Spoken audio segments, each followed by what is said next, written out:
बरी ब्लॉक अध्यक्ष अशोक गेडी घर बाहुड़ा पुणी बीजेडी सामिल होती वरिष्ठ बीजेडी नेता प्रताप देव, प्रमिला मल्लिक, प्रणव प्रकाश दास एवं विधायक विश्वरंजन मल्लिक उपस्थित से पुणी थे दल को फेरी।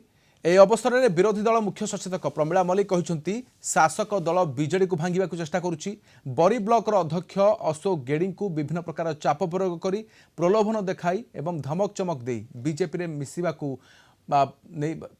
बाहबा नेबा चेष्टा करथिले। से कथा फसर पाटिची एवं बीजेपी क्षमता दुरुपयोग करुछि। ब्लॉक रो विकास कथा चिंता न करी बीजेपी कर्मी केमिति फायदा पाइबे से नहीं योजना करथिले।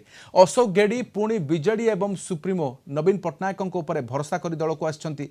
बीजेडी रे पुणी मिसिबा परे अशोक गेडी कहउछंती बरीर विकास पाई बीजेपी को जाइथिली। गत 11 दिन भितर विकास रो वास्तवता कोनोसी भाव अनुभव करि पारली नाही, तेणु पुणी थरे मो दल को फेरिली। शासक दल जो भली भाव में विजु जनता दल को भांगिया चेष्टा करथिले एवं तांको नहीं कि बीजेपी रे मिसैकी जो भली भाव में बाहबा नवा को चेष्टा करथिले से कथा आज फसर फाटी जाइछि। आमर प्रिय नेता पूर्वतन मुख्यमंत्री नवीन पट्टनायक तांको नेतृत्व है ठीक, तांको दल ठीक। से जो सामान्य भूल करथिले से भूल को से अभिमान को से तेजी पुणी दल को फेरी आछंती।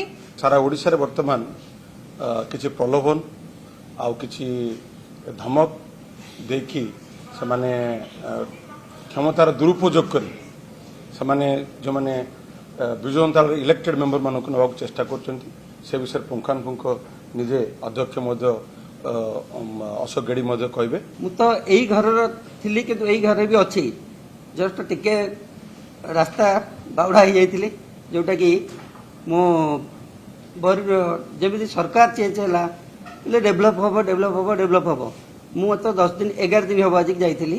11 दिन भितर मु देखली कौन डेभलप हम कि डेभलप एमती किसी अनुभव कलिनी किंतु मु 10 दिन भितर 11 दिन भितर देखली जे डेभलप सेमती किसी ये नाही तो कि खाली भाषणबाजी ये से जिन को अनुधान करी ना एठी किसी परिवर्तन हो पार नहीं। तेणुक मु पुनराय घर को फेरी आसिली।